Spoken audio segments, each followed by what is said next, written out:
Hi there, I'm Clara from ClaraNartey.com, where I teach you how to explore your creativity using fabrics and threads. In this video, I'm going to show you a simple method that I use to fold my fabrics to keep my studio clean and organized. So, grab a cup of tea or your favorite beverage and come join me.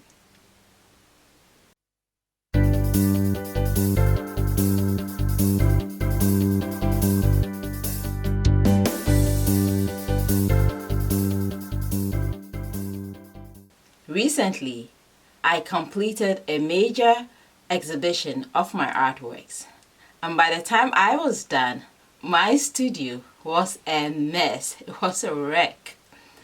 And this happens all the time. There's this thing about creativity that when you get into that creative mood where you're creating, you make a lot of mess. And that's fine. That's the creative chaos. But a lot of us mistake the mess to be what stimulates the creativity, but it's not. The mess, the chaos, is a byproduct of the creative process.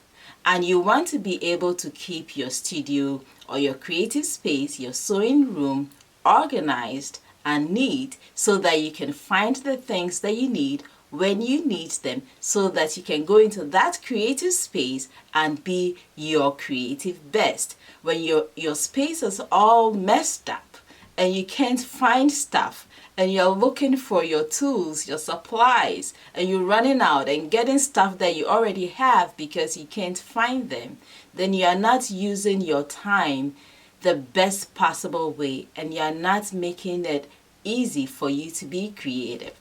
So I'm going to show you this method that I have used for years to keep my fabrics organized, so that when I'm looking for blue fabric, I'm not going to go rummage through my stuff to look for blue fabric. I know exactly where I'm going and I can find it.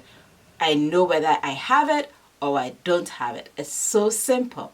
And it makes my work easy so that I can spend my time doing the things that I love to do, not looking around my space for things that I need to work with. I use two simple tools to fold my fabrics. I use two rulers, this ruler here and this ruler. So these two rulers are what I use to fold my fabrics. So let me show you how I do it. To start, first wash your fabric to get rid of all the chemicals, sizing, and whatever was used to produce the fabrics. Once you've done that, you want to make your fabric damp. I use mostly cottons. The better way to do it really is not to let the fabric dry completely after washing. But if you're anything like me and you sometimes forget your laundry in the dryer, the time you'll take it out, it will be maybe totally dry. And when that happens, then the spray bottle is useful, like I'm doing right here. When you are all done with that, start ironing. I try to leave the fabric unfolded to start with so that I can get as many of the creases out as possible.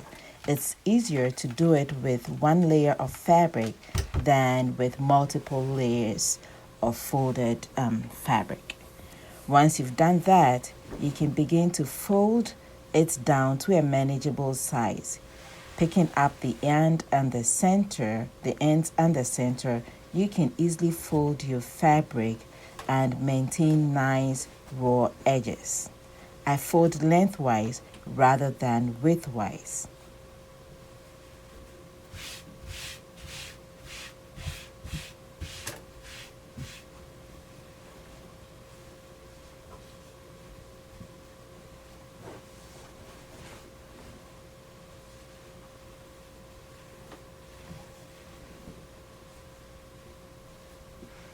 Now, use your hand to smooth out some more of the creases.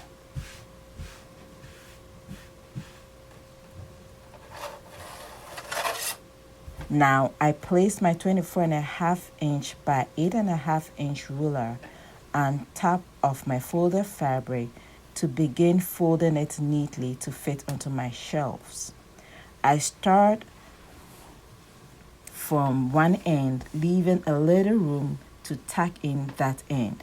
Then picking up both the fabric and ruler, I roll the fabric around the ruler, keeping it taut all along the way.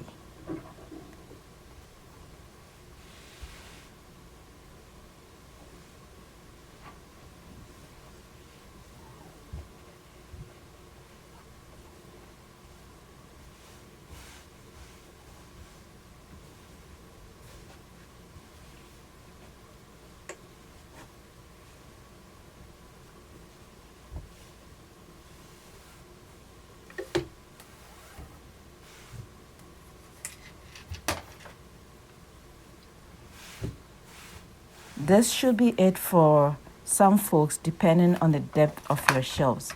My shelves are shallow, so I use a second ruler to fold it down to make it shorter. I use a 12.5 inch by 12.5 inch square ruler.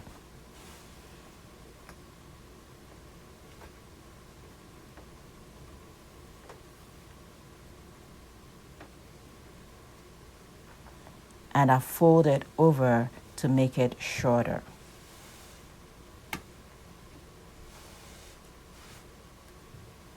And that's it. That's it. You can do it for all the fabrics that you washed and you're ready to put them onto your shelves, and they look nicely done, nicely folded, and easy to organize. The other thing I do is I sort my fabrics by color.